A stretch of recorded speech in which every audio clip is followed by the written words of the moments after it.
کہ یہ کیا کہنا چاہتی ہیں؟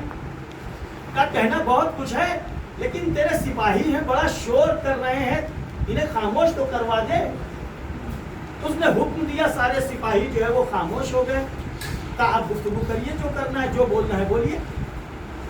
کہنے لگی سپاہی تو خاموش ہو گئے، لیکن یہ تیرے جانور ہیں نا، یہ بہت شور کر رہے ہیں، انہیں بھی خاموش کر دے۔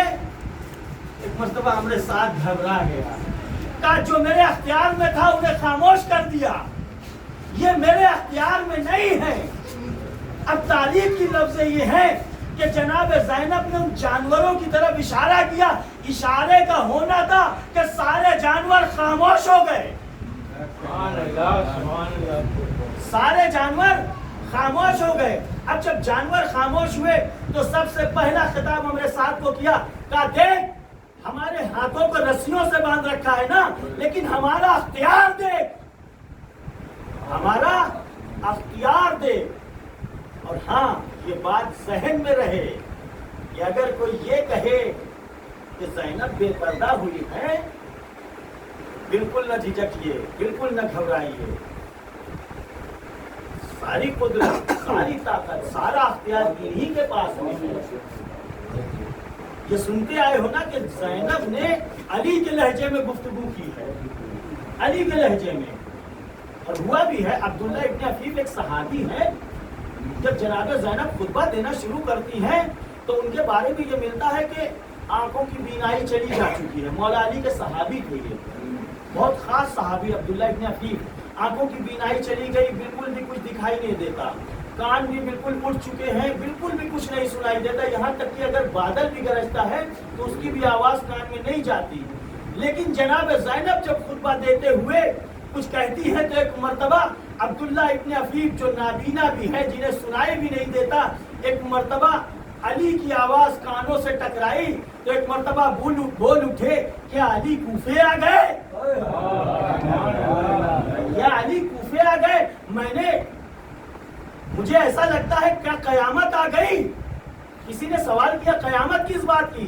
کہا میں نے سنا ہے علی سے کہ شب ضربت جو علی کی تھی، اس کے بعد جب علی کی آواز آئے گی تو قیامت آئے گی۔ آج میں نے علی کی آواز کو سنا ہے، کیا قیامت آ گئی؟ کہا نہیں، آج علی کی جگہ پر علی کی بیٹی ہے جو خطبہ دے رہی ہیں۔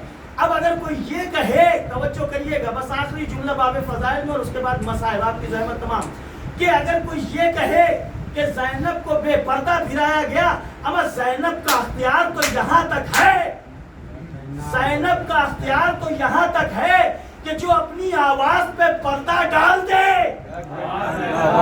سبحان اللہ۔ زینب کا اختیار یہاں تک ہے کہ اپنی آواز کو نامحرم تک نہ، زینب کی آواز کو نامحرم بھی سننے نہ پائے، بلکہ اپنی آواز پہ پردہ ڈال دے اور اپنے لہجے کو اپنے بابا علی کے لہجے میں بدل دے۔ بھیا اب اگر کوئی یہ کہے کہ زینب بے پردہ، یہ بات ہضم نہیں ہوتی، اس لیے کہ زینب جن کا اختیار اتنا بڑا ہے، اتنا بڑا ہے۔ ایک جملہ کہوں اور بات کو تمام کروں کہ دیکھیں جناب زینب نے جو خطبہ دیا ہے، اگر ان خطبات کو، جناب زینب کے کلمات کو اگر اکٹھا کیا جاتا، جمع کیا جاتا تو شاید ایک نہج البلاغہ آمادہ ہو جاتی، ایک نہج البلاغہ آمادہ ہو جاتی، اور ہمارے پاس جو آج ایک نہج البلاغہ ہے، دو نہج البلاغہ ہوتی، ایک علی کی نہج البلاغہ اور ایک علی کے بیٹی کی نہج البلاغہ۔ بس میرے عزیزوں، میں نے گفتگو کو یہیں پر تمام کیا اور پھر انشاءاللہ گفتگو ہوگی اور یہ ذکر آگے بڑھے گا۔ آج کی یہ شب جسے شب عاشور کہا جاتا ہے، بڑی قیامت کی رات ہے، مصیبت کی رات ہے، بڑی عظیم رات ہے۔ حسین کے چاہنے والوں، ایک جملہ کہوں، دیکھیے اس رات کو عبادت میں بسر کریے گا۔ اگر حسین سے محبت ہے تو اس رات کو عبادت میں گزاریے گا، اور جب فرصت ملے تو حسین کے دشمنوں پہ لعنت ضرور بھیجیے گا، حسین کے دشمنوں پہ لعنت ضرور کرتے رہیے گا، اس لیے کہ یہ شب عاشور ہے، آج کی رات عزا خانے کھلے رہیں گے، اس لیے کہ نہ جانے کس وقت ہماری شاہزادی فاطمہ زہرا، ہماری شاہزادی جناب زینب اس عزا خانے میں آ جائیں اپنے لال کا پرسہ لینے کے لیے۔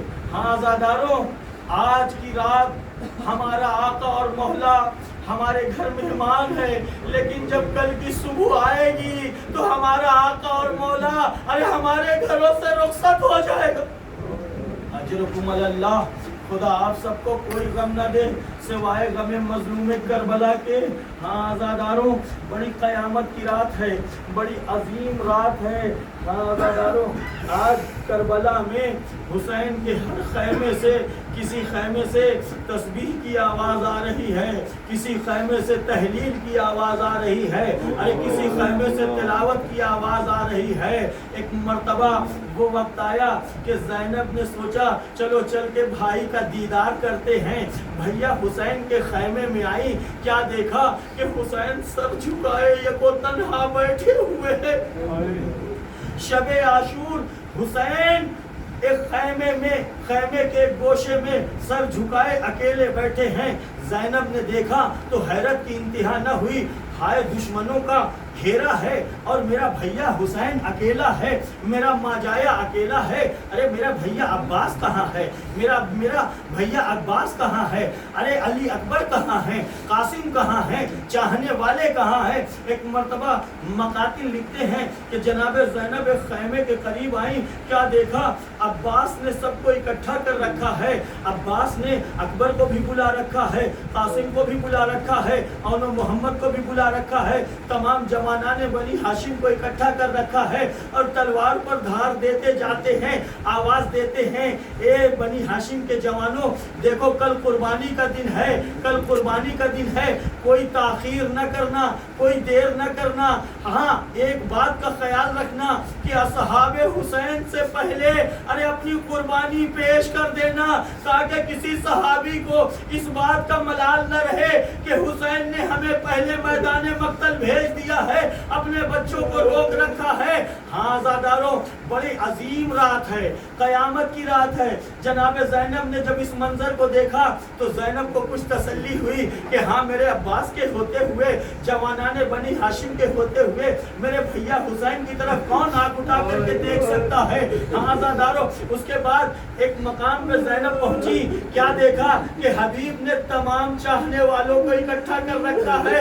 ہاں عزاداروں، حبیب آواز دیتے ہیں کہ دیکھو کل قربانی کا دن ہے، اور اتنا خیال رکھنا کہ حسین اور اولاد حسین پر کوئی آنچ نہ آئے، اپنی اپنی قربانی پہلے پیش کرنا۔ ہاں عزاداروں، آج کی شب کیسی کیسی ہم آتی کر رہے ہیں کربلا میں حسین کے چاہنے والے۔ ارے زینب نے جب سنا تو ایک مرتبہ زینب کا دل بھر آیا۔